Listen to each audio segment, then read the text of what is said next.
네, 관련 소식을 김열수 한국군사문제연구원 안보전략실장과 함께 자세히 나눠보도록 하겠습니다. 어서 오십시오. 어서 오세요. 네, 안녕하세요. 네, 오늘 아침에 정말 뜬금없이 안 좋은 뉴스가 전해진 건데 사실 어제까지만 해도 김민석 총리가 벤스 부통령과 한 라인을 구축했다면서 좋아했는데 전혀 낌새가 없었을까요? 글쎄요, 벤스 부통령하고 김민석 총리하고 얘기한 것은 뭐 쿠팡에 관한 얘기, 그리고 이제 기타 지금 한미 간의 여러 가지 이제 현안들 이런 걸 얘기를 했는데 그때까지만 하더라도 뭐 한 라인까지 구축한다고 그랬으니까 이게 이제 벤스 부통령이 잘 이해를 했구나. 저도 이제 그렇게 생각을 했습니다. 네. 그런데 지금 뜬금없이 트럼프 대통령이 자신의 SNS죠. 트루스 소셜을 통해 가지고 이런 내용을 올린 것이죠. 예. 근데 트럼프가 문제 삼은 것은 이제 한국의 입법 절차 문제인 건데 지금 어떤 상황이길래 그런가요? 그러니까 지금 이제 이게 대미투자 특별법이잖아요. 대미투자 특별법을 작년도 11월 하순에 우리 이제 국회에 제출했거든요. 그래서 그게 국회에 제출해야 그 달 1일부로 이게 소급 적용을 해주는 거예요. 그래서 우리는 11월 1일부로 25%에서 15%의 관세로 이제 된 거잖아요. 그러면은 이제 그때부터 이제 지금 한 2달 정도 지났는데 2달 정도 지나면서 여기에서 상임위원회, 그러니까 기획재정위원회가 이제 여기 소감 상임위원회인데 여기서 이 문제를 논의를 하고 다시 이제 국회 본회의를 거쳐서 이걸 해야 되는데 전혀 이제 안 하고 있었잖아요. 안 하고 있었는데 여러 가지 이유가 있죠. 우리가 이제 그 국회에서 제일 이제 연말 되면 해야 되는 것이 예산안 문제도 있고 세법도 있고 게다가 또 뭐 1월 달 들어가서는 또 어떤 분 이렇게 청문회 때문에 이제 국회가 정신없는 시간을 보내다 보니까 결국 이 문제에 천착을 못한 거죠. 그러다 보니까 이제 이게 트럼프 대통령 입장에서 보면은 나는 이제 해줄 거를 다 해줬는데 그리고 이제 소급 적용까지 해줬는데 왜 한국은 2달이 지나도록 여기에 대해서 대미투자 특별법에 대해서 국회에서 거론조차 안 하고 통과시키지조차 않고 있느냐. 그러면은 이거 없던 걸로 내가 하겠다. 그러면은 25% 다시 원상복귀시키겠다. 그렇게 얘기를 하는 것이죠. 없던 걸로 한다는 것이 당시에 우리가 어렵게 따낸 협상이 3,500억 달러를 대미 투자하고 관세를 25에서 15%로 낮춘 것인데 그럼 모든 것이 다 없던 걸로 되는 거예요? 지금은 이제 딱 찍어서 얘기한 거는 자동차 목재, 뭐 의약품 이런 식으로 얘기를 좀 기타 있잖아요. 그러니까 모든 품목이 해당이 되는 거죠. 그때 합의했던 모든 품목이 다 해당이 된다고 보는데 3,500억 달러 중에서 우리가 이제 2,000억 달러는 직접 투자하는 거고 1,500달러는 이제 1,500억 달러는 마스가에 이제 투자하는 거잖아요.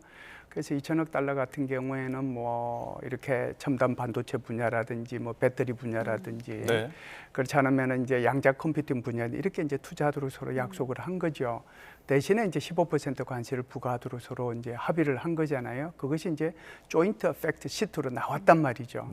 그래서 그때 나왔을 때 이제 한국 같은 경우에는 다른 나라들은 이거를 이제 MOU를 체결을 했어요. 그래서 MOU를 체결한다는 것은 정말 그 메모랜덤이잖아요. 그러니까 이것은 어떤 그 법적인 절차 이런 것들이 큰 부담 없이 그냥 행정부 차원에서 할 수 있는 거거든요. 유럽 같은 경우에도 그냥 프레임워크라고 하는 명목으로 한 거고 일본 같은 경우에는 이제 MOU를 체결했고 최근에 이제 우리 대만도 MOU를 체결했거든요. 그러니까 한국 같은 경우에는 이 문제가 그렇게 작은 문제가 아니고 그러니까 민주적 절차를 좀 거쳐야 되겠다. 그러니까 대미투자 특별법이라는 게 법을 만들어서 이 법을 가지고 국회에서 논의를 해서 이게 민주적 절차를 좀 거치도록 하자. 그렇게 이제 얘기를 하다 보니까 다른 나라 같은 경우는 이제 MOU만 체결이 돼 있으니까 행정부 차원에서 마음대로 할 수 있는 거거든요. 마음대로라는 표현이 좀 잘못됐습니다만은 어찌됐든 의회나 또는 국민의 그런 통제를 많이 받지 않고도 할 수 있단 말이죠. 그런데 우리는 일단 이제 국회로부터 이 법이 통과가 돼야 되는 거잖아요. 법이 통과가 돼야 되고 다시 시행령이 만들어져야 되고 그래야 되는 문제가 있기 때문에 그러면은 이제 이걸 통과시켜 줘야 되는데 한국에서는 해당 상임위원회조차도 이 문제를 논의하지 않았다. 그러니까 이제 트럼프 대통령이 아마 여러 가지로 아마 좀 화가 나지 않았겠는가. 그래서 이 부분만 있었겠느냐. 다른 것들도 같이 막 복합적으로 연계가 돼서 이렇게 야밤에 이렇게 SNS에 이렇게 또 올린 게 아닌가 이렇게 봅니다. 그러니까 결국은 2달이라는 시간이 지난 것을 두고 이게 짧은 시간이냐 긴 시간이냐 트럼프 대통령에게는 조금 짧게 느껴진 것 같습니다. 그러면 이 시간이 조금 왜 그렇게 짧게 느껴졌는지 어떤 해석이 있을까요? 트럼프 대통령은 이제 마음이 좀 급하죠. 예. 제일 급한 게 이제 11월 달에 중간 선거인데 만일 중간 선거에서 패배를 하면 모든 게 끝나요. 상원 잃어버리고 하원 잃어버리면은 그 뒤부터는 이제 완전히 이제 레임덕에 이제 들어가게 되는 거거든요. 그러면 탄력을 다 잃어버리는데 그렇지 않기 위해서 지금은 이제 이런 노력들을 하는 거란 말이에요. 예를 들어서 뭐 그린란드 문제도 그랬고 마두로 이제 이렇게 축출해 오는 것도 그 연장선에서 우리가 해석을 해볼 수 있는 거거든요. 그래서 자기 이제 지지층들을 결집할 수 있는 건데 그러면은 여기에 와서 이제 투자하는 것이 눈에 좀 보여야 되는 거지 않습니까? 한국으로부터 이번 달에 200억 달러가 들어와서 지금 어디에 투자를 할 예정입니다. 뭐 이런 것들을 자기 입으로 자꾸 얘기를 해가지고 지지층을 결집해야 되는데 그런 것들이 지금 안 되고 있는 거잖아요. 그러다 보니까 그런 문제가 좀 하나 있지 않았는가라고 보고요. 또 다른 문제도 있을 겁니다. 지금은 이제 그 미네소타에 미네소타에 있는 어떤 도시에서 사실상 그 아이스 요원들이 해가지고 미국 주민들이 무관 주민이 한 달 내에 2명이나 지금 죽은 거잖아요. 사실상 그곳이 그 2022년도에도 조지 플로이드인가요? 그 사람 이렇게 흑인인데 백인 경찰들이 목 졸라가지고 죽였단 말이죠. 그러니까 내가 숨을 쉴 수가 없다고 얘기하는 건데 그 동네가 이제 그 문제로 인해 가지고 이제 블랙 뭐 라이브스 매터 그러니까 흑인 생명도 중요하다는 바로 그곳이에요. 그러니까 어찌 보면 굉장히 거기가 이제 어떻게 보면 인권의 성지라고 볼 수 있어요. 그 미네소타주가. 그러면 이제 여기에 대한 것들이 자칫 잘못하면 굉장히 이제 정치적인 문제로 이제 크게 지금 뭐 이미 뭐 100군데 이상에서 이렇게 집회가 있었단 말이죠. 이제 물론 이제 한 발 물러서긴 했어요. 트럼프 행정부가 자칫 잘못하면은 이달 30일부로 또 다시 한번 미국 연방 정부가 셧다운되는 그런 결과까지 가져올 수 있단 말이죠. 그래서 이제 이런 부분들에 이제 굉장히 이제 어떤 정치적인 데미지를 입은 거잖아요. 트럼프 대통령 입장에서 보면. 그런데 이제 한국에 이런 문제를 툭 던지게 되면 소위 말하는 그 관심이 분산될 수 있는 거잖아요. 그런 것도 고려하지 않았는가라고 보고요. 또 하나는 지금 대법원에서 지금 트럼프 대통령이 관세를 부과한 것은 비상경제권한법이라고 하는 거거든요. 그러면 이 비상경제권한법이 이 관세 부과해도 되는 건가 안 되는 거 가지고 1심, 2심을 다 이제 패소를 했어요. 그럼 이제 마지막 대법원에 이제 이게 상정이 돼 가지고 벌써 여기에 대해서 심의가 이루어지고 있는데 곧 이제 발표가 날 거라고 이제 얘기한단 말이죠. 그러면은 이제 이런 것들을 다시 이제 한국 문제를 여기다가 끄집어내 가지고 이제 어떻게 보면은 대법원을 압박하는 그런 수단으로도 사용할 수 있기 때문에 트럼프 대통령은 굉장히 이제 다목적으로 이런 것들을 고려해 가지고 그래서 트루스 소셜에 이렇게 발표하지 않았는가라고 봅니다. 그러니까 미국의 내부 상황, 자신의 지지층 결집을 위해서 우리에게 폭탄을 던진 것과 다름이 없는 상황입니다. 근데 우리도 좀 되돌아보면 2주 전에 과기정통부가 미국 측으로부터 서한을 받았다고 하거든요. 그러니까 결국 이 후속 조치 이행을 촉구하는 서한인데 그렇다면 우리도 좀 대비할 시간이 있지 않았을까 이런 아쉬움도 남습니다. 그 이제 서한의 내용을 제가 이제 직접 못 봐서 그 구체적인 내용은 모릅니다만은 결국은 이제 그게 전체적으로 관세 문제는 이게 우리 과기부로 올 내용이 아니잖아요. 과기부로는 뭐가 왔냐면 정보통신망법. 소위 말해서 미국의 빅테크 기업들 있잖아요. 빅테크 기업들 그러니까 이제 뭐 인스타그램이라든지 X라든지 구글이라든지 그런 것들에 대한 그러니까 소위 말하는 그 가짜 뉴스나 그러면 딥페이크 이런 것들을 가려내고 만일 여기에 가려내지 않을 경우는 막대한 벌금을 부과하겠다라고 하는 것이 우리가 얼마 전에 통과시킨 정보통신망법이거든요. 그런데 이번에 이제 그쪽에서 우리 과기부로 보낸 것이 정보통신망법에 대한 얘기를 하면서 이런 것들에 대한 후속 조치 이런 것들이 없으면 관세와 직접적인 내용은 그렇죠. 아니었다. 그러면은 이제 뭐 자동차 등 이렇게 25% 부과할 수도 있다. 대신에 참조는 뭐 우리 김정관, 우리 산자부 차관 이건 참조하라고 보낸 수신인은 건데 과기정통부인데 참조인이 김정관 장관과 조현 외교부 장관이었다고 그렇죠. 하더라고요. 그래서 이제 자기한테 오려고 하면 러테니게한테 와가지고 전반적인 것이 돼야 되는데 그러니까 이제 한국에서 받아들이는 것은 이게 정보통신망법 가지고 얘기를 했구나. 그렇게 조금 안이하게 받아들인 측면이 있다 이렇게 보죠. 네. 그러니까 지금 트럼프의 여러 의중에 대해서 지금 파악을 하고 있는 그런 이제 배경들을 짚어주셨는데 또 하나가 이제 관세가 빌미고 한국 정부 자체에 대해서 조금 어떤 불만이 있어서 이런 배경이 짚어지고 있는데 우리나라가 지금 캐나다 방위산업협력 강화하고 있는 이 부분을 조금 노리는 것도 어떻게 가능성이 있을까요? 조금 열 많이 받았다라고 저는 생각을 해요. 사실상 지금 미국의 트럼프 대통령하고 지금 캐나다의 총리하고 사이가 지금 안 좋잖아요. 어떻게 보면 51번째 주로 들어오라고 그러고 그리고 이제 캐나다에서는 엄청난 지금 관세를 부과하고 있는 그런 상황이거든요. 그리고 이제 이번에 다보스 포럼에서 정말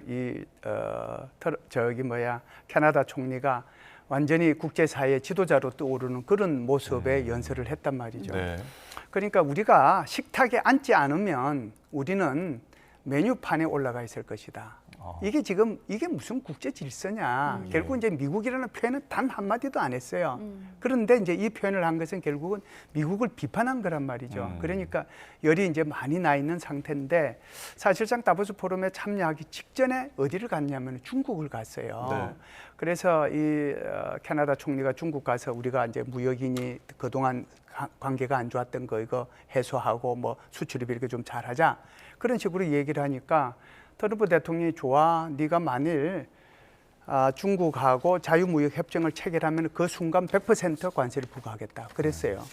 그런데 지금 한국에서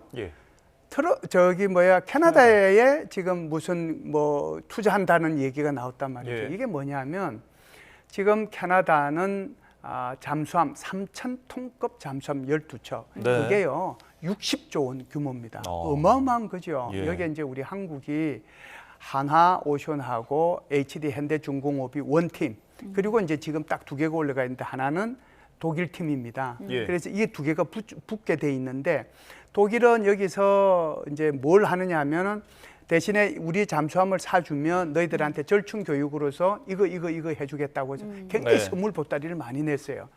그러니까 우리 입장에서도 지금 급하게 생겼잖아요. 빨리 선물을 내야 되는 거잖아요. 그래서 이제 이번에 간 사람들이 우리 산자부 장관도 가고 방위사업청장도 가고 또 우리 정의선 현대그룹 회장도 갔습니다. 그러면은 이제 뭘 지금 그 캐나다에서 우리한테 요구하느냐 하면은 현대자동차 하나 공장 하나 지어주라. 그리고 우리는 이제 히토류가 많이 나니까 그거 안정적으로 너희들한테 공급해 줄 테니까 배터리 공장 하나 지어주라. 그리고 12척 우리가 수주하는 대신에 우리한테 기술 넘겨주라. 그리고 MRO 할 수 있도록 우리한테 그거 해주라. 이렇게 하니까 지금 이거를 이제 트럼프 대통령이 알았을 거 아니에요. 아니 지금 미국에 투자해야 될 것은 국회에 계류시켜 놓고 여기 심의조차도 안 하면서 그 엄청난 돈을 지금 내가 그렇게 싫어하는 캐나다에 한국이 투자한다고 이렇게 된 거죠. 그러니까 이걸 이런 표현이 적절하지는 않지만 트럼프 대통령이 이런 보고를 받으니까 좀 괘씸하다는 생각도 아마 들었을 거예요. 그래서 아마 이런 부분도 영향을 미치지 않았겠는가 이렇게 봅니다. 트럼프의 돌발 폭탄 메시지가 진짜 관세를 올리겠다는 건지 협상용인지 이 부분이 이제 가장 중요할 텐데 오늘의 이 메시지의 이유가 쿠팡 문제가 배경에 있다 이런 분석도 있더라고요. 쿠팡이 미국 기업인데 우리 국회가 쿠팡을 괴롭힌다 이런 입장인 건가요? 이제 그거는 두 가지가 이제 다 같이 들어있어요. 좀 전에 이제 우리 정보통신망법이 얘기했지 않습니까? 그러니까 미국의 빅테크들이 여기에 해당이 되는 거죠. 그게 첫 번째 하나고 두 번째가 이제 쿠팡도 이제 해당이 되는 거죠. 쿠팡은 미국의 기업이다. 그런데 너무 과도하지 않는가 여기에 대해서 조사하고 또 통제하고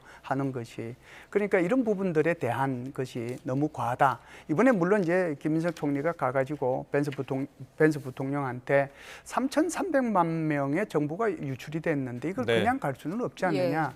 우리가 여기에 대해서 법적인 조치를 하는 것에 대해서는 이게 미국의 기업이든 한국의 기업이든 차별하지 않는다. 그런 얘기를 했어요. 그럼에도 불구하고 얼마나 많은 로비를 했는지 모르지만 이 쿠팡의 로비가 결국은 대통령한테 들어간 거죠. 들어가서 한국이 지금 우리 기업들, 그러니까 빅테크하고 쿠팡에 대해서 지금 이렇게 차별적인 조치를 취하고 있고 하려고 한다. 그러니까 여기에 대해서 어떻게 대통령께서 한번 조치를 취해줬으면 좋겠다. 이 내용까지 같이 들어갔다고 봐야죠. 알겠습니다. 네. 트럼프 대통령의 갑작스러운 관세 인상의 그 배경은 무엇인지 저희가 지금까지 김열수 한국군사문제연구원 안보전략실장과 함께 짚어봤습니다. 고맙습니다. 고맙습니다. 감사합니다.